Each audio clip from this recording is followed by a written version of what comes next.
Hello दोस्तों, स्वागत है आप सभी का दीपक तीर्थयानी फैन क्लब यूट्यूब चैनल पर। और दोस्तों, इस चैनल के माध्यम से जुड़कर मैं आप लोगों के सामने आज मजबूरी में आया हूं, ठीक है। और बहुत सारी बातें करने के लिए आया हूं जो आप काफी टाइम से बोलते हो, ठीक है ना, कि सर आप क्यों नहीं बोलते स्टूडेंट्स के बारे में। आपको क्या लगता है कि दोस्तों जो टीचर अपने सभी स्टूडेंट्स के साथ इतने अच्छे तरीके से जुड़ा हुआ है, क्या उसको बुरा नहीं लग रहा होगा? क्या वाईफाई स्टडी के किसी भी टीचर्स को बुरा नहीं लग रहा होगा? हाँ, तो इस चैनल के माध्यम से उन सभी की तरफ से जवाब सुन लेना। आज वो सभी लोग भी सुन लें ध्यान से, जो कहते हैं ना कि नहीं यार, ये लोग कभी बोलते क्यों नहीं है कुछ। हाँ, ये लोग कुछ कहते क्यों नहीं है, ये लोग सपोर्ट क्यों नहीं करते हैं, ठीक है। उठाकर देख लेना कि जब जब जो इस देश के जो पॉपुलर टीचर्स जो इन बच्चों के साथ में खड़े होकर आंदोलन करते हैं, जो ट्विटर पे कैंपेन करते हैं, या फिर कोई सा भी हैशटैग जब भी चलाते हैं, उसमें दीपक तीर्थयानी का ट्वीट हमेशा होता है, ठीक है ना। पहली बात तो ये।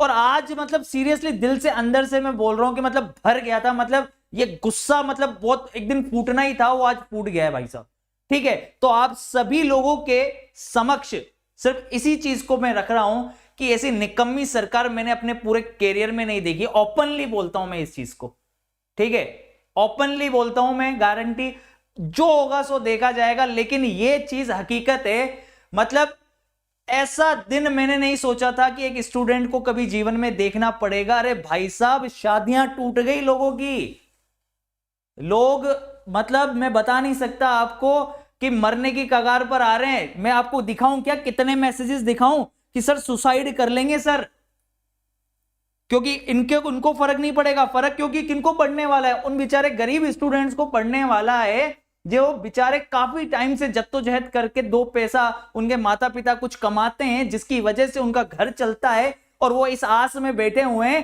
कि यार मेरा बच्चा जो है ना अब जॉब लग जाएगा, क्योंकि उसका एग्जाम हो जाएगा। क्योंकि एग्जाम की तो तुमने बैंड बजा दी है ना पूरी, 3 साल तो घसीट ही दिया है ऑलरेडी, ठीक है। जब तुम्हारे पास वैकेंसी है ही नहीं, जॉब्स है ही नहीं, तो क्यों करवा रहे हो? ये नाटक भी खत्म करो फिर, सही है नहीं? ग्रुप डी का पेपर ऑलरेडी सिंगल स्टेज में होना था, अच्छा खासा बच्चा खुश है कि चलो ठीक है, मेरा सीबीटी 1 में कहीं ना कहीं चलो ठीक है, जो भी परेशानी रही है ना, तुमने रोल नंबर के नाम पर, ठीक है, फेंक दिए सारे पासे कि तुम्हें जॉब देनी नहीं थी, तो चलो ठीक है, कैंडिडेट्स कम करने के लिए एक ही बच्चे को सेलेक्ट करवा दो 10-10 जगह पर, है ना, सारी पोस्टों में सेलेक्ट करवा दो और काउंट कर लो कि हमने दे दिए, हमने जितने वादे किए थे उतनी जॉब दे रहे हैं हम, है ना। और साथ ही साथ ग्रुप डी, उनको एक मतलब उम्मीद थी उनके पास में कि हाँ यार चलो कोई बात नहीं, एनटीपीसी ने यहाँ सही ग्रुप डी के अंदर फटाफट से एग्जाम दे दुआ के, ठीक है, एक ही स्टेज में खत्म करेंगे। तुमने उसको भी घसीट दिया जबरदस्ती। यानी तुम चाहते ही नहीं हो कि साल भर तक तुम अभी एग्जाम करवाओगे, फिर उसको लंबा खींचोगे, है ना, फेजेस में करवाओगे, उसके बाद तुम उसका रिजल्ट दोगे, फिर तुम रिवाइज लिस्ट दोगे, हैं, उसके बाद तुम कोशिश करोगे कि जो नॉर्मलाइजेशन मार्क्स हैं वो दें, इसमें उलझा दोगे, फिर सीबीटी 2 के लिए बुलाओगे, फिर तुम उसके बाद में फिजिकल कराओगे। अरे कब नौकरी दोगे? बूढ़ा हो जाएगा तब दोगे, कब दोगे तुम? हाँ, और ओपनली बोल रहा हूं मैं, सभी स्टूडेंट्स को बोल रहा हूं मैं, ओपनली बोल रहा हूं इस चीज के लिए, चाहे कुछ भी करना पड़े, कितना ही बड़ा आंदोलन करना पड़े, कहीं भी जाना पड़े, दीपक तीर्थयानी आप लोगों के साथ में गाइस, ठीक है। और हमेशा था, है और रहेगा, ठीक है। इस चीज के लिए बिल्कुल टेंशन लेने की आवश्यकता नहीं है। और इवन मैं तो सभी टीचर्स को भी बोलता हूं, वो सब साथ में है, लेकिन किसी न किसी मजबूर, देखिए जिस प्लेटफॉर्म पर हमें अलाउ नहीं है उस पर हम कह ही नहीं रहे कुछ, लेकिन हम हमेशा आप लोगों के साथ में हैं, उन सभी टीचर्स के साथ में हैं जो आप लोगों के साथ डट के खड़े हुए हैं, ठीक है। और यहां भी ओपनली मैं बोल रहा हूं कि जो भी जिस भी समय आपको मेरी जरूरत पड़ेगी, मैं आपके लिए अवेलेबल रहूंगा, जहां बोलोगे वहां अवेलेबल रहूंगा गाइस, ठीक है। बस आप रिलैक्स होके मस्त तरीके से जो है अभी चैन से सब्र रखो, थोड़ी सी शांति रखो, देखो क्या होता है, ठीक है, इस आंदोलन का असर क्या होता है। जो बच्चे बैठे हुए हैं, ठीक है, ऑलरेडी भूख प्यास से जूझ रहे हैं, सभी टीचर्स उनके साथ में लगे हुए हैं, और मैं भी अब आप लोगों के साथ में हूं दोस्तों, लगा हुआ हूं बिल्कुल। तो बिल्कुल रिलैक्स होके मस्त तरीके से आप लोग जो हैं सब एक साथ, सभी से आह्वान करना चाहूंगा कि सभी लोग एक साथ मिलकर आए, ठीक है, और इस आंदोलन की मुहिम को और आगे तक लेकर जाएंगे। बिल्कुल रिवाइज लिस्ट की बात हो या फिर ये जो बात है, तुम हर बार हवाला दे देते हो कि नहीं यार नोटिफिकेशन में हमने दिया है, नोटिफिकेशन में इस तरीके की चीजें हुई हैं, ठीक है, नोटिफिकेशन का हवाला देकर तुम कुछ भी बोल देते हो। अब कहां गया तुम्हारा नोटिफिकेशन? हाँ, अब कहां चला गया भाई साहब? तुम लोगों ने कहा था ना कि नोटिफिकेशन में कहां दिया था तुमने कि CBT 2 का जिक्र कहां हुआ था? तुमने जब वैकेंसी निकाली, तुमने जब नोटिफिकेशन दिया, उसमें कहां लिखा है कि नहीं हम CBT 2 करवाने वाले हैं? हाँ, हम जबरदस्ती जॉब नहीं देने वाले हैं, हम सिर्फ नाटक करने वाले हैं, ये भी लिख देते भाई उसमें। क्लियर है कि नहीं है? 3 साल आज हो गए भाई साहब, पूरे 3 साल लगभग कंप्लीट हो गए, अभी तक तुम्हारे अते पते ही नहीं है, ना तुमने एग्जाम कंडक्ट करवाना है भाई। उन्हें इलेक्शन की डेट कभी पीछे नहीं करनी है। 14 तारीख को यूपी में इलेक्शन था सेकंड फेज का, एग्जाम की डेट पीछे कर देंगे, यूं नहीं कि इलेक्शन की डेट हम पीछे कर दें, है ना। गोवा में भी उसी दिन चुनाव होना था, आपको पता है कि उत्तराखंड में भी उसी दिन चुनाव होने वाला है, पंजाब में भी उसी दिन चुनाव होने वाला है। चुनाव उस दिन हो जाएंगे, हैं, लोग मर रहे हैं, मरने देंगे, कोरोना चल रहा है, होने देंगे, लेकिन नहीं, एग्जाम हम पीछे करेंगे, एग्जाम हम पीछे सरकाएंगे। चलो ठीक है, कोई बात नहीं, एक दिन पीछे सरकाया, कोई इशू नहीं है, लेकिन ये CBT 2 का क्या लफड़ा लेके आ गए अब, जिसकी भनक भी नहीं लगने दी किसी को भी, और अचानक से आज हमें एकदम से सुनने को मिल रहा है जिसको कभी एक्सपेक्ट ही नहीं किया था, मतलब किसी ने कुछ कहा, सोचा ही नहीं था जिंदगी में।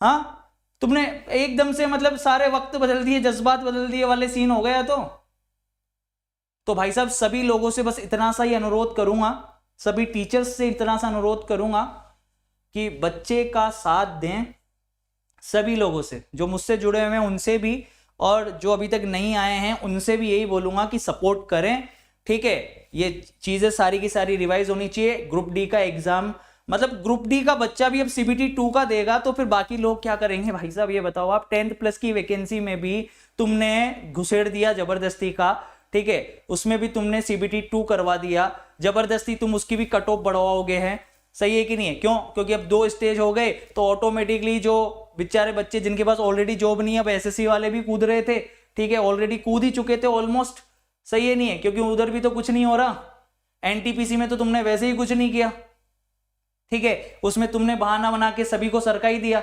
अब ले दे के एक ही चीज बची हुई थी कि कहीं ना कहीं कर्मचारी बन जाए, ठीक है, छोटा ही सही चपरासी ग्रुप डी लेवल की क्या कर्मचारी क्या कमाएगा और क्या ही करेगा वो, सही है नहीं है? लेकिन नहीं, तुमसे वो भी नहीं देखा जा रहा। बच्चों की वो मन की बात करवा लो, हमें मन की बात, हाँ मन की बात कर लेंगे।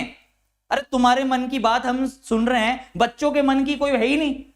बच्चे अपना मन की कहना चाह रहा है तो उसकी कोई, आज सारी भड़ास निकालूंगा भाई साहब मैं, जो अंदर से भरी हुई है ना, वो सारी भड़ास निकलेगी डेफिनेटली, और 100% निकलेगी और पूरे देश तक जाएगी।